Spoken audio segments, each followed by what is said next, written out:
గత ప్రభుత్వం ఇరిగేషన్ రంగం ద్వారా డెకాయిట్లలా దోపిడీకి పాల్పడిందని ఆరోపించారు మంత్రి ఉత్తమ్. అయితే ఉత్తమ్కు కౌంటర్ ఇచ్చారు మాజీ మంత్రి జగదీష్ రెడ్డి.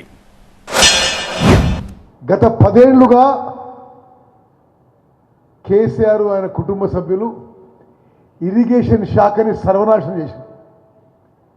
తెలంగాణ రాష్ట్రంలో ఇరిగేషన్ శాఖని అడ్డం పెట్టుకొని ఒక డెకాయిట్ చేసిన, ఒక దొంగతనం చేసింది. వాళ్ళు మీరు ఏ ప్రాజెక్టు ముట్టుకున్నా వేల కోట్ల లూటీ జరిగింది.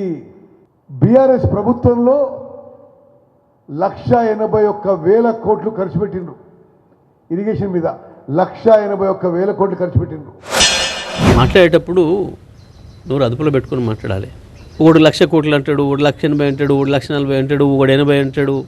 ఇదంతా మీ డెకాయిట్లు లెక్కలు. ఇవి వాస్తవ లెక్కలు అయితే అట్లా మారవు. ఎందుకంటే డెకాయిట్లు మాత్రమే దోసుకొని వస్తారు కాబట్టి దోసుకొని వచ్చిన సొమ్ములో వాడెంత తినడు వీడెంత తినడు అని చెప్పి లెక్కలు తెలియక మాట్లాడుకునే మాటలు దోపిడీ దొంగల మాటలు మీవి.